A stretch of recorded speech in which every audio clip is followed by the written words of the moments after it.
part 2 of the grain soak. These have soaked overnight. The fluid level was about an inch or two above the grains, and they do expand because they accumulate fluid. It's been soaking for a little over 12 hours, about 14 hours now, just because I'm running a little bit behind. But I've got my little mushroom partner over here. She's prefabbing these aluminums that we're gonna need. So we've got our jars ready to rock and roll. We've got our cauldrons or whatever you call those things ready to rock and roll. I got one prepared over here in the sink. And what I'm gonna do is I am going to kick this on high, let it heat up as hot as you can get it. Some people go with the slow simmer. I go with on high, and I continuously stir. As soon as it starts getting a little bit of heat, I continuously stir because that heat will accumulate at the bottom, and then it'll start cooking the grains at the bottom, and the top ones it'll just ruin it. So keep stirring that. I'm trying to bring it up to basically just below the boiling point. We don't want it to boil because we don't want to turn our grains into mush. So that's where we're at. I will stop there for a second. Here we are, still stirring. It's starting to get hot. It's starting to steam up a little bit. We're just continuously stirring it. That way our heat does not accumulate at the bottom. You know what I mean? This is why I use my mushroom spoon right here. This is my mushroom spoon. So yeah, we just go ahead and keep her stirring until it's getting right there. You don't want to boil these because it'll break them down and turn them to mush. You just want them steaming hot though, and I'll show you why here in a minute. So it's starting to get steaming hot. We're just about there. See the steam? And you can look at the coloring. You can see that they're starting to turn like a little bronze color, I guess. Some greens, they went basically from a green color to like they're changing to a bronze color. That means they're starting to cook. If they turn too bronze, they'll start splitting and they will turn to mush. So you want to catch them before that point, but you want to get this steaming hot. We're going to call that good. We're pretty steaming hot right there, and it's definitely up to temperature. It's just before the boiling point. They have not split, but remember they are cooking, and after you drain them, they will continue to cook. So what we do at this point is, okay, I'm gonna transfer over to my little cameraman over here. Over here, kid. What we're doing is we're gonna move this over here. We got some crap in our way here, but that's okay. And what we're gonna do is we're gonna drain these out. Notice I got the water running on my sink, but I'm trying not to lose grains here. Okay.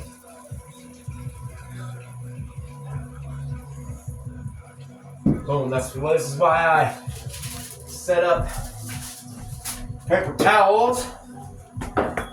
So, point down here, let me see. There you go.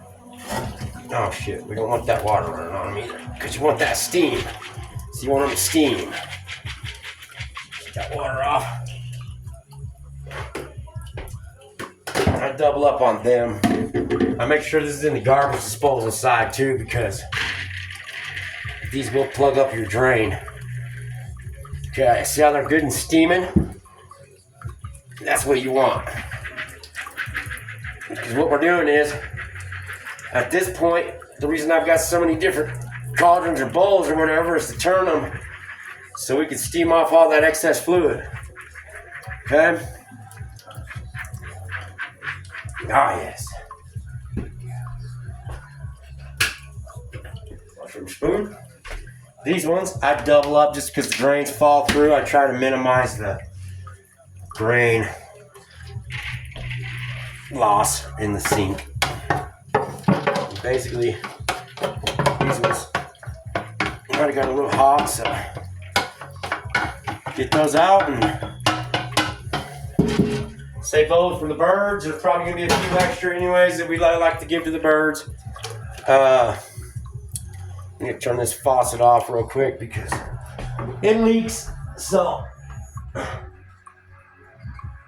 I don't want it to leak all over the place. Okay, now see how those grains fall out of there? Sometimes I scoop through. Some of these things are kind of garbage, so they're not garbage, but they're dollar store ones for sure. And so we get our grains out. What we do is, I got an empty one here. What we're gonna do is we're gonna turn them. Boom, turn them, put those ones in there. These ones in here. And these ones in here. See how they get extra steam? Yes. Okay. I like to go ahead and dump these back into here just so that fluid will drain off instead of my bowl. I just use that for turning. What we do is, see, I don't know if you can see that with the camera, but I turn them like that, get that steam up. Turn, kind of fluff them a little bit. Fluff them. Fluff them. As you fluff them, that steam's going up off there. Fluff them. Oh yes, and you can do it in a bowl too. You just got to consistently turn it because these ones actually have. Okay. And once we see it's not steaming very well, turn it. Steams more. And we just turn it. And you got to remember, you got to continuously turn them. Like, you don't want to let them sit there, because if you do, they will cook. They are still hot. They still got fluid in them, and they are still cooking. Man, you don't want them to cook. Some of them are going to cook, but that's okay.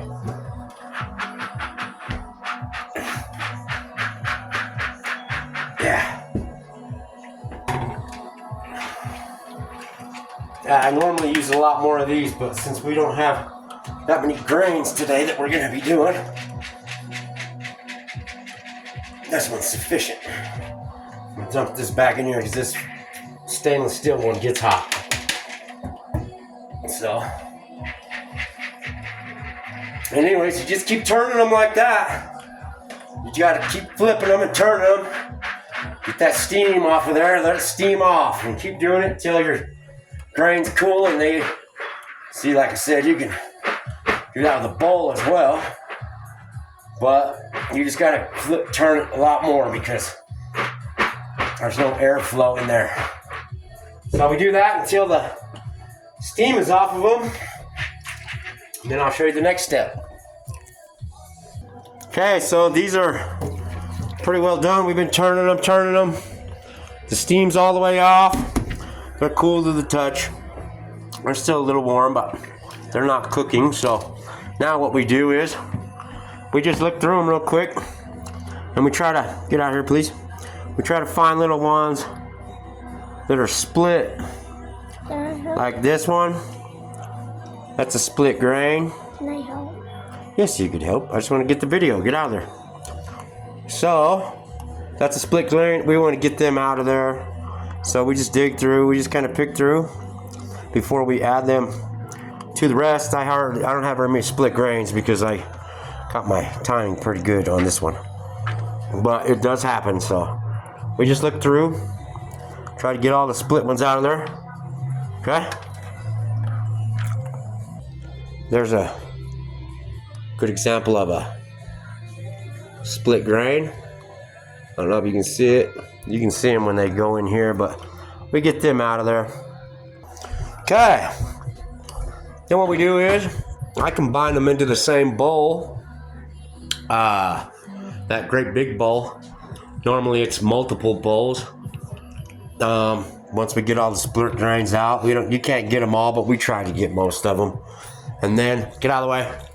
And we do eat some of the grains as we go too. So Then we get our little stuff ready, which we've already had ready. So we've got a few extra jars on this, just in case. And then if I have any leftover grains, which there are some in the sink, I'll try to get all them out of there. It's a clean sink.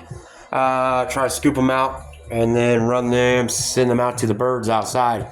So, and what you want to do is, so you're going to want to basically, you're going to want to fill them up to about, you're going to want to leave them some room to breathe. You don't want to fill them all the way to the top. Do you know what I mean? So I like to try to fill mine. Normally on these, that's one of the reasons why I really like these small mouth jars too, is because they've got the little measurement things on there that work out perfect. And if you fill it up to basically, let's see, like that line right there, give it some air room to breathe, it's about perfect. So this is just right. So yeah, these were, I got the inside jar. These were some shiitakes and some bear's head that we was growing back in 2019. It's because somebody stole all my other jars. But anyways, that's where we're at. Then we fill them all up. So we've got other systems too when we're in bulk, but this is what we really like because we've got the family. She fills. She knows exactly where to go. She's experienced, and then she sends it on down the assembly line. Boom. And what I do is grab my I grab my lids.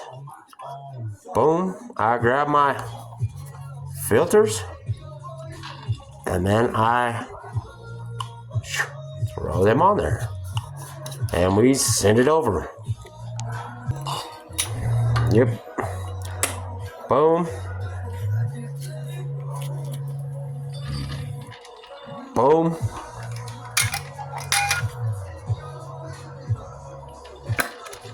And we usually do it a lot faster when I don't have a phone in my hand, but that's it. And then I'll show you the next step. So there we have it, folks. We've got 9 jars, and then we had just a little extra, which I kind of planned on. Not enough for a jar, but we like to eat it and give some to the birds outside. So I'm gonna pass it on to my cameraman. You know, grab it. Grab aluminum.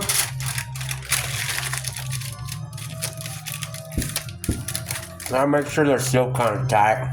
They don't have to be perfect, but